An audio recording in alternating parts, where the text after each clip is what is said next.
বিএনপির মহাসচিব মির্জা ফখরুল ইসলাম আলমগীর বলেন, অপরাধ এবং অপরাধের মূল হোতা শেখ হাসিনা তার নির্দেশে আন্দোলনে হাজার হাজার লোকের প্রাণ গেছে। 2012 সাল থেকে শুরু হয়েছে এই অত্যাচার নির্যাতন।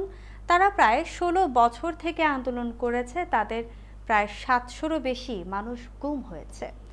বৃহস্পতিবার দুপুরে ঠাকুরগাঁও জেলা বিএনপির আয়োজনে প্রেস ক্লাবের হলরুমে স্বৈরাচার ফ্যাসিস্ট শেখ হাসিনার পতনের আন্দোলনে ঠাকুরগাঁয়ের শহীদের পরিবার এবং আহতদের সাথে সাক্ষাৎ ও সাহায্যকরণ অনুষ্ঠানে তিনি এসব কথা বলেন। ফখরুল আরও বলেন, নিয়ে গেছে আয়না ঘরে, গুম করেছে। বিএনপির হাজার হাজার নেতাকর্মীকে হত্যা করা হয়েছে।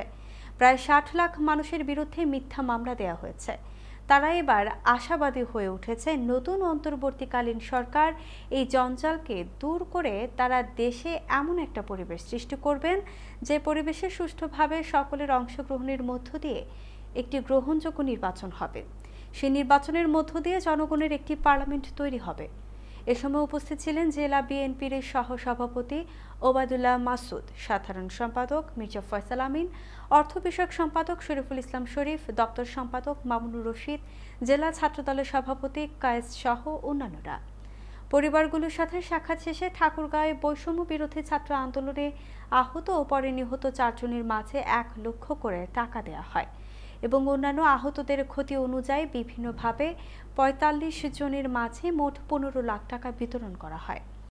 অপরাধ এবং এই অপরাধের যিনি মূল হোতা শেখ হাসিনা, তার নির্দেশে এই হাজার হাজার লোকের প্রাণ গেছে। 2012 সাল থেকে শুরু হয়েছে আপনার এই অত্যাচার নির্যাতন। আমরা প্রায় 15-16 বছর ধরে আন্দোলন করেছি। আমাদের 700 বেশি মানুষ গুম হয়ে গেছে, আয়না ঘরে নিয়ে গেছে, সেখানে গুম হয়ে গেছে। আমাদের হাজার হাজার নেতাকর্মীকে হত্যা করা হয়েছে। 60 লক্ষ মানুষের মধ্যে মিথ্যা মামলা দেওয়া হয়েছে। আমরা সবাই অত্যন্ত আশাবাদী হয়ে উঠেছি যে নতুন অন্তর্বর্তীকালীন সরকার তারা জঞ্জালকে দূর করে তারা দেশে এমন একটা পরিবেশ সৃষ্টি করবেন যে পরিবেশে সুস্থ উপায়ে সকলের অংশগ্রহণের মধ্য দিয়ে একটা গ্রহণযোগ্য নির্বাচন হবে। সেই নির্বাচনের মধ্য দিয়ে জনগণের একটা পার্লামেন্ট তৈরি হবে। অনেক বেশি তারা আহত নিহত হয়েছেন আমাদের 4 জন। আমি যতদূর জানি এখানে 1000 খানিকের বেশি তারা আহত হয়েছেন। সকলকে সবভাবে সহযোগিতা করবার সামর্থ্য আমাদের নেই।